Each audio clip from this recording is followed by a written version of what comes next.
Volume study 4 ಯೆಹೋವನ ಮುಯ್ಯಿ ತೀರಿಸುವ ದಿನದ ಹರ್ಮಗೆದೋನ್ ಯುದ್ಧ ಅಧ್ಯಾಯ 7 ರಾಷ್ಟ್ರಗಳು ಒಟ್ಟುಗೂಡುವುದು ಮತ್ತು ದೇವರ ರೌದ್ರದ ಮಹಾ ಬೆಂಕಿಗಾಗಿ ಅಂಶಗಳ ಪೂರ್ವಸಿದ್ಧತೆ ಪುಟ 231 ಶೀಘ್ರದಲ್ಲಿ ಜಪಾನ್ ಕ್ರೈಸ್ತ ನಾಡಿಗೆ ತನ್ನ ಹಕ್ಕುಪತ್ರದ ಯಂತ್ರೋಪಕರಣವನ್ನು ಅಥವಾ ತನ್ನಲ್ಲಿ ತಯಾರಾದ ವಸ್ತುಗಳನ್ನು ಮಾರಲು ತಯಾರಾಗುತ್ತದೆ.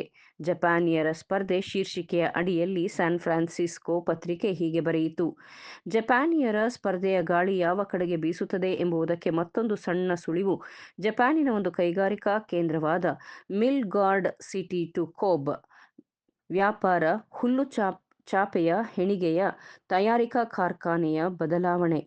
ಯಾರು ಜಪಾನಿಯರ ಸ್ಪರ್ಧೆಯ ವಿಷಯದಲ್ಲಿ ಗೇಲಿ ಮಾಡಲು ಪ್ರಭಾವ ಬೀರುತ್ತಾರೋ ಮತ್ತು ಪಾಶ್ಚಾತ್ಯರ ಬುದ್ಧಿಶಕ್ತಿಯನ್ನು ಸಶಬ್ದವಾಗಿ ಮಾತನಾಡುತ್ತಾರೋ ಅವರ ಬಂಡವಾಳ ಎಂತಹುದೆಂದರೆ ಬಹಳ ಸುಲಭವಾಗಿ ಅಗ್ಗದ ದುಡಿಮೆ ಇರುವ ಬೇರೆ ದೇಶಗಳಿಗೆ ಬದಲಾಯಿಸಬಹುದು ಎಂಬುದನ್ನು ಸಂಪೂರ್ಣವಾಗಿ ಅರಿಯದವರಾಗಿದ್ದಾರೆ.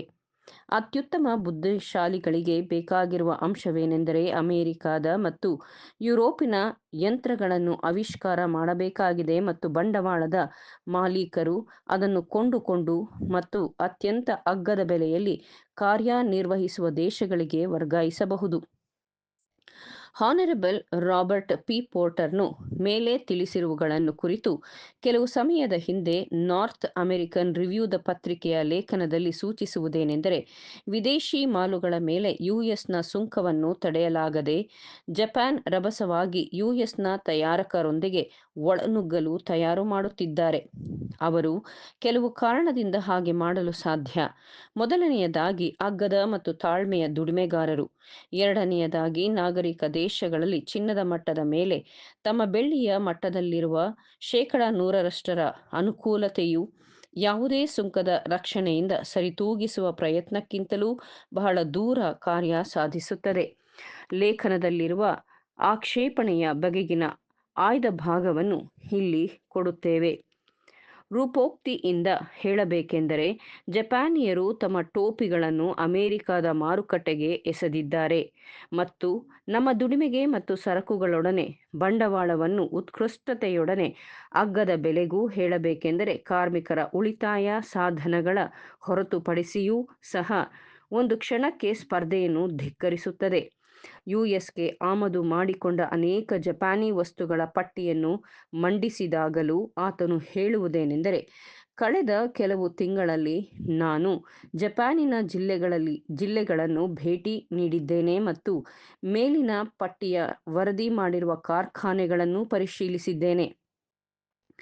ಜವಳಿಯ ಅಂದರೆ ಟೆಕ್ಸ್ಟೈಲ್ಸ್ ರಫ್ತಿನ ಹೆಚ್ಚಳಿಕೆ 10 ವರ್ಷಗಳಲ್ಲಿ 40ರಷ್ಟು ಆಗಲು ಕಾರಣ ಜಪಾನ್ ನೇಯುವವರ ನಾಡು ಎಂಬುದು ಅವರ ವಾಸ್ತವಾಂಶವಾಗಿದೆ.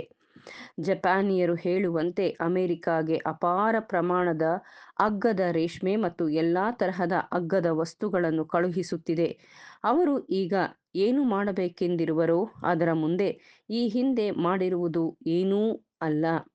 ಜಪಾನಿಯರು ಗುಣಮಟ್ಟವನ್ನು ಅಭಿವೃದ್ಧಿಪಡಿಸಲು ಮತ್ತು ತಮ್ಮ ವಸ್ತುಗಳಲ್ಲಿ ಏಕರೂಪತೆಯನ್ನು ತರಲು ಸಂಘಗಳು ಮತ್ತು ಸಂಸ್ಥೆಗಳನ್ನು ರೂಪಿಸುತ್ತಾ ಎಲ್ಲ ರೀತಿಯ ತಯಾರಿಯನ್ನು ಮಾಡುತ್ತಿದ್ದಾರೆ. ಪ್ರಾಸಂಗಿಕವಾಗಿ ಮಿಸ್ಟರ್ ಪೋರ್ಟರ್ನು ಲ್ಯಾನ್ಕ್ಯಾಷೈರ್ ಇಂಗ್ಲೆಂಡ್ನ ಹತ್ತಿ ಗಿರಣಿಯು ಯಾವ ರಕ್ಷಣೆಯೂ ಇಲ್ಲದೆ ಮುಳುಗಿ ಹೋಗುತ್ತದೆ ಎಂದು ಬೆದರಿಸುತ್ತಾನೆ ಮತ್ತು ಜಪಾನಿನಲ್ಲಿ ಹೇಳುತ್ತಾನೆ. ಹತ್ತಿ ನೇಯ್ಗೆಯು 1889ರಲ್ಲಿ ಕೇವಲ 5394 ಮಹಿಳೆಯರಿಗೆ ಮತ್ತು 2539 ಪುರುಷರಿಗೆ ಉದ್ಯೋಗ ಕೊಟ್ಟಿತು. 1895ರಲ್ಲಿ ಉಪಕರಣಗಳು ಮತ್ತು ಉತ್ಪಾದನೆಯು ಯಾವುದೇ ದೇಶಕ್ಕಿಂತಲೂ ಸಮವಾಗಿದ್ದ ಗಿರಣಿಯಲ್ಲಿ ಸುಮಾರು 30,000 ಮಹಿಳೆಯರಿಗೆ ಮತ್ತು 10,000 ಪುರುಷರಿಗೆ ಉದ್ಯೋಗ ಕೊಟ್ಟಿತು. ಹತ್ತು ಗಿರಣಿಯ ಭವಿಷ್ಯದ ಪರಿಸ್ಥಿತಿಯು ಕನಿಷ್ಠ ಪಕ್ಷ ಏಷ್ಯಾದ ವ್ಯಾಪಾರಕ್ಕೆ ಪೂರೈಸಲು ಚೈನಾ ಮತ್ತು ಜಪಾನ್ಗೆ ಮಾತ್ರ ಸಾಧ್ಯ.